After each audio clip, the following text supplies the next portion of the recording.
Taiwo and Yemisi's friendship began when they were children, back in the simple days when life's troubles felt smaller. Taiwo was known for his keen mind. He would sit at the front of the class at every question the teacher asked. Yemisi, on the other hand, was quieter. While she did well enough in school, she had dreams beyond books and exams. She enjoyed the calm of her family's small farm, the daily routines, and the laughter shared with her siblings. One hot afternoon, Yemisi noticed Taiwo sitting alone under a tree, staring off into the distance. She approached him, her head tilted in curiosity. "Taiwo, why are you sitting here all by yourself?" she asked, a hint of mischief in her tone. "Aren't you going to join us?" Taiwo looked up, a sheepish smile on his face.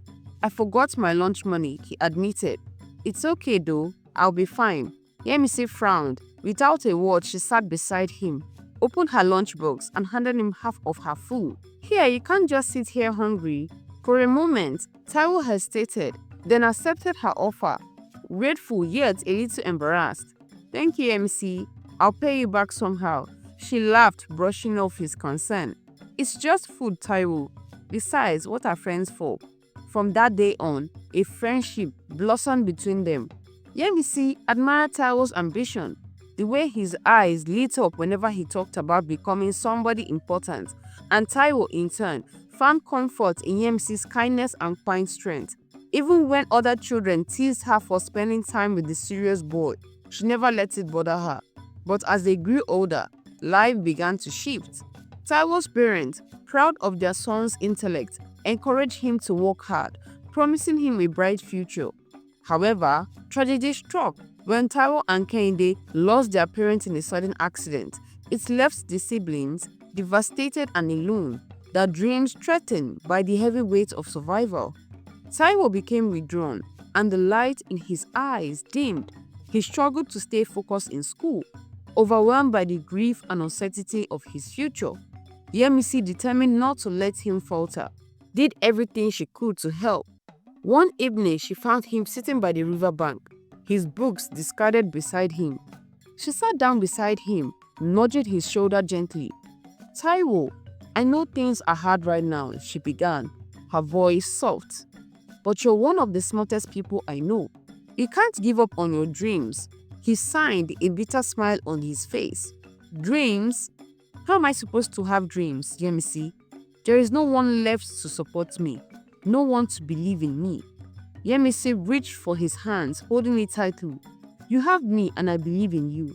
I'll help however I can. We'll find a way." True to her word, Yemisi began giving him part of the money her parents sent her.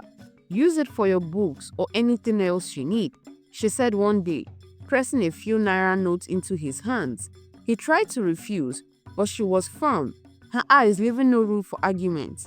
Taiwo was humbled by her generosity, bowing silently to repay her kindness one day. Through her support, Taiwo managed to complete his final year of secondary school, but as the reality of university loomed, he felt his dreams slipping further from his grasp. Yemisi watched his frustration grow, and her heart ached to see him so burdened. Then, unexpectedly, Taiwo was awarded a partial scholarship to study abroad. The scholarship would cover his tuition, but not his travel expenses or living costs, leaving him once again faced with an impossible situation. One evening, as Yemisi sat alone in her room, a risky thought took root in her mind. She knew her father owned a small piece of land that he had mentioned selling in a distant future. In a moment of desperation, Yemisi took the land documents from her father's study and arranged it to sell without his knowledge. When she handed the money to Taiwo, he was stunned.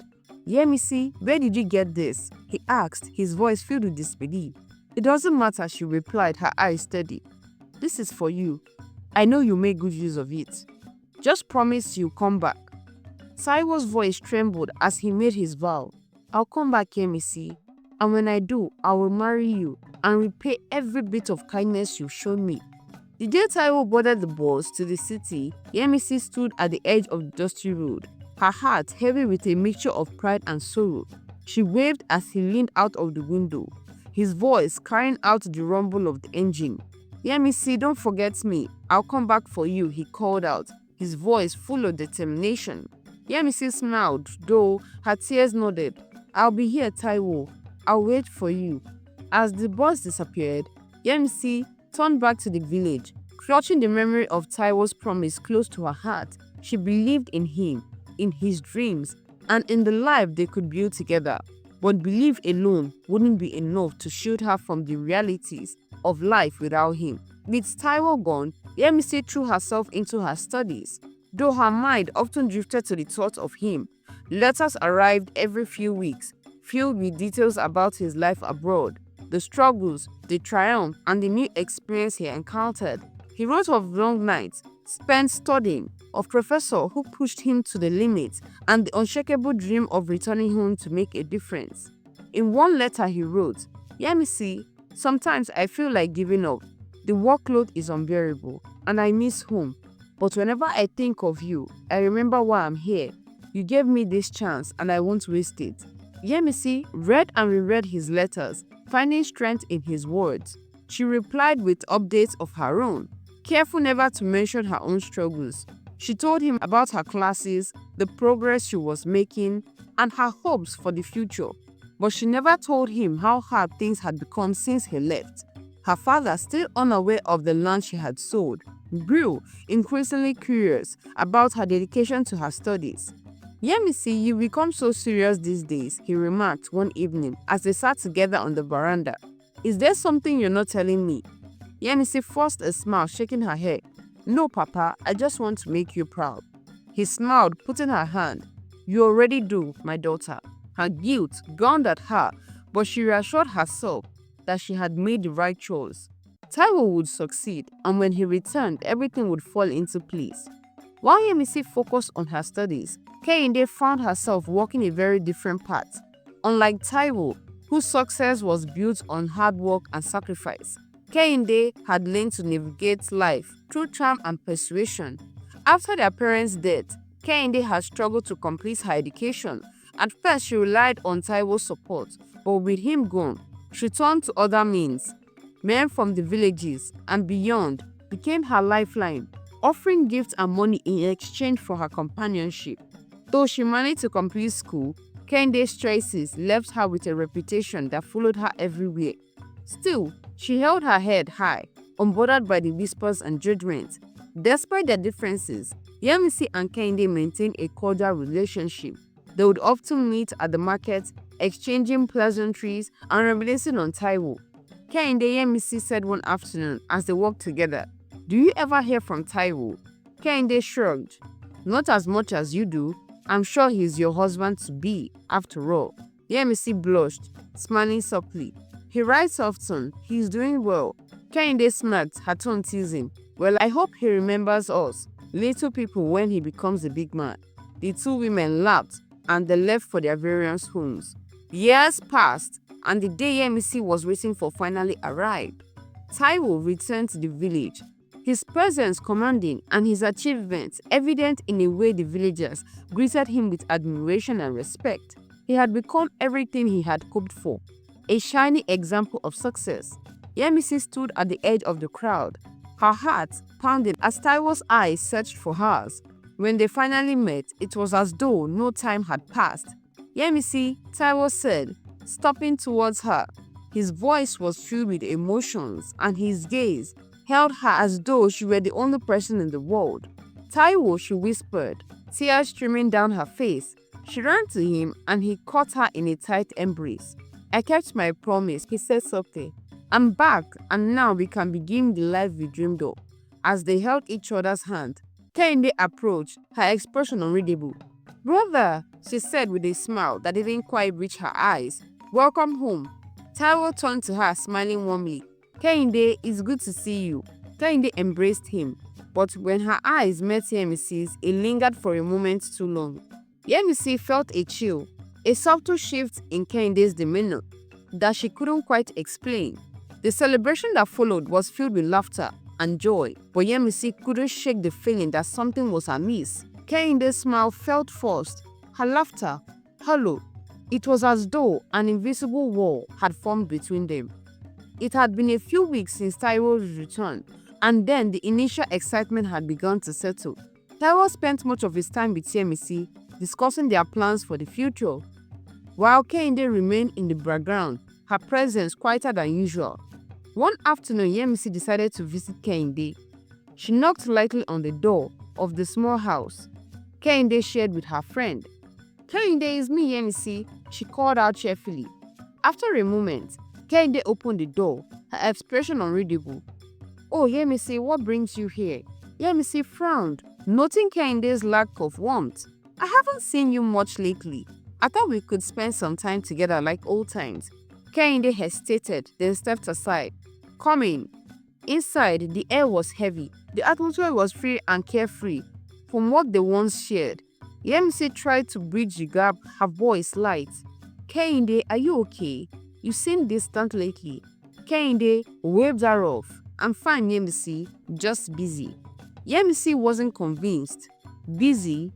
Kehinde, we've always been close. If something is bothering you, you can tell me." Kehinde sighed, her tone sharp. "Not everything is about you, Yemisi. Maybe I've just had other things on my mind." Yemisi blinked, taken aback by her friend's tone. "I didn't mean it that way.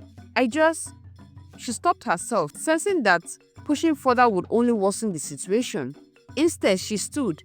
"If you ever want to talk, I'm here for you, Kehinde." As Yemisi left, Kehinde watched her go, a flicker of guilt crossing her face, but it was quickly replaced by something harder, something colder. Kehinde's attitude took a clearer shape in the following weeks. Whenever the topics of marriage came up, she would casually mention her friend Shola. "Taiwo, have you met my friend Shola?" Kehinde asked one evening as they sat outside under the stars. Taiwo glanced at her surprised. "No, why?" Kehinde shrugged, a sly smile on her lips. "She's an amazing woman. Educated, kind, beautiful. I think you like her." Taiwo raised an eyebrow. "Kehinde, you know I've already made my choice. Yemisi and I have waited for this moment for years." Kehinde smiled, faltered. "I know, but you've been gone a long time, Taiwo. People change. I just think you should keep an open mind." Taiwo leaned back, studying his sister. "Why are you saying this, Kehinde? You and Yemisi have always been close." Kehinde looked away, her voice tight. "I just want what's best for you, brother." Taiwo didn't respond, but the seed of doubt had been planted. He couldn't understand Kehinde's sudden shift, but he resolved to keep an eye on her. Kehinde's efforts didn't stop there. She began to speak ill of Yemisi in subtle ways, weaving lies into casual conversations. "Taiwo," she said one morning, her tone serious, "I heard something disturbing about Yemisi." Taiwo's expression darkened. "What do you mean?" Kehinde hesitated. "When you were gone, there were rumors. People said she spent lots of time with certain men. I didn't believe it at first, but..." Taiwo's jaw tightened. "Rumors? Kehinde, are you spreading gossip about Yemisi?" "No," Kehinde said quickly, her voice trembling. "I'm just worried about you. I don't want you to make a mistake." Taiwo studied her, his expression unreadable. "Kehinde, Yemisi sacrificed so much for me. I trust her." Kehinde nodded, her face falling. "Of course. I thought you should know." Taiwo didn't respond, but a flicker of doubt entered his mind. Could there be any truth to Kehinde's words, or was there something else driving her action?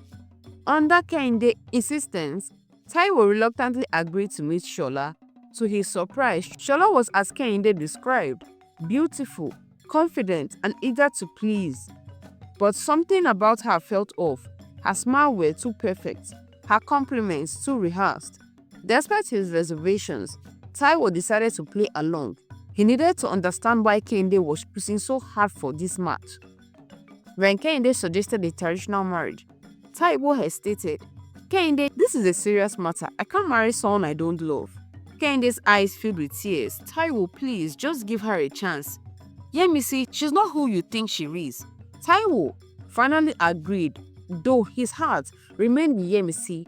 The ceremony was small and quiet, and Yemisi wasn't invited. When the news of the marriage reached her, she was devastated. "He promised me," Yemisi whispered to herself, tears streaming down her face. "He said he would come back for me." Shola, now officially Taiwo's wife, We're still not time showing her true colors. She treated Kehinde with disdain, dismissing her with a wave whenever she spoke. Kehinde, can you bring me water? Shola asked one evening. Kehinde frowned. Why don't you get it yourself? Shola smirked. I'm not your maid. Don't forget who arranged this marriage. Kehinde's face darkened, but she said nothing. Taiwo observed from a distance, began to see the crack in Shola's perfect facade. Life in Shola grew more complicated as her true nature came to light. While she had appeared charming and obedient during the courtship, she now acted entitled and dismissive. Taiwo watched in silence as her behavior unfolded, his initial doubt about her deepening with each passing day. One evening, Kehinde approached Taiwo with a worried expression. Brother, you need to speak to your wife, she said hesitantly. Taiwo looked up from the papers he was reviewing. What's wrong, Kehinde? She doesn't respect me, Kehinde replied, her voice trembling slightly. Earlier today, I asked her why she didn't cook dinner, and she told me if you're hungry, go and cook it yourself, I'm not your servant. Taiwo frowned. What did you say to her? I didn't say much, Kehinde admitted, her hands wriggling nervously. I don't know how much longer I can tolerate her insults. Taiwo leaned back in his chair, his eyes narrowing. Kehinde, this marriage was your idea. You pushed for it. Now you're telling me it's not working. Kehinde, guilt flashing across her face. I didn't know she would behave this way. I thought she would be a good match for you. Taiwo stood, his voice calm but firm. I'll speak to her. But Kehinde, remember that you brought this situation upon yourself. Don't think I've forgotten the rumors she spread about Yemisi. Kehinde lowered her gaze, unable to meet her brother's eyes. Taiwo's words stung, but she couldn't bring herself to admit the truth. That night, Taiwo comforted Shola. She was lounging in the sitting room, her feet propped on the coffee table as she flipped through a magazine. Shola, Taiwo began, his tone measured. We need to talk. She looked up lazily. What about? Kehinde says you've been disrespectful to her. Is that true? Taiwo asked, folding his arms across his chest. Shola rolled her eyes. Disrespectful? Kehinde thinks she can boss me around just because I'm married to you. I'm not her maid. Taiwo's jaw tightened. She's my sister, Shola. You owe her some respect. Shola laughed a sharp, bitter sound. Respect? That's rich, coming from someone who didn't even want to marry me in the first place. Taiwo's eyes narrowed. What are you talking about? You think I don't know? Shola continued, her voice rising. You never wanted me. You wanted the Yemisi, but Kehinde made sure that didn't happen. Taiwo's heart raced, but he kept his composure. And why do you think Kehinde pushed for this marriage? Shola hesitated, a flicker of unease crossing her eyes. A flicker of unease crossing her face. What do you mean? Taiwo stepped closer, his voice low. What's the real reason Kehinde wanted me to marry you? What are you both hiding? Shola's confidence faltered, but she quickly recovered. I don't know what you're talking about. If you're unhappy with this arrangement, maybe you should take it up with your precious sister. The tension between Taiwo, Kehinde and Shola reached its breaking point during an argument a few days later. Taiwo had invited Yemisi over to discuss a business opportunity he wanted to involve her in. Kehinde, upon seeing Yemisi at the house, couldn't hide her discomfort. Yemisi, Kehinde said, her tone clipped. What are you doing here? Taiwo intervened. I invited her. Is that a problem? Before Kehinde could respond, Shola walked in, her eyes narrowing as she spotted Yemisi. Well, isn't this cozy? She sneered, the ex-girlfriend, playing the loyal family friend.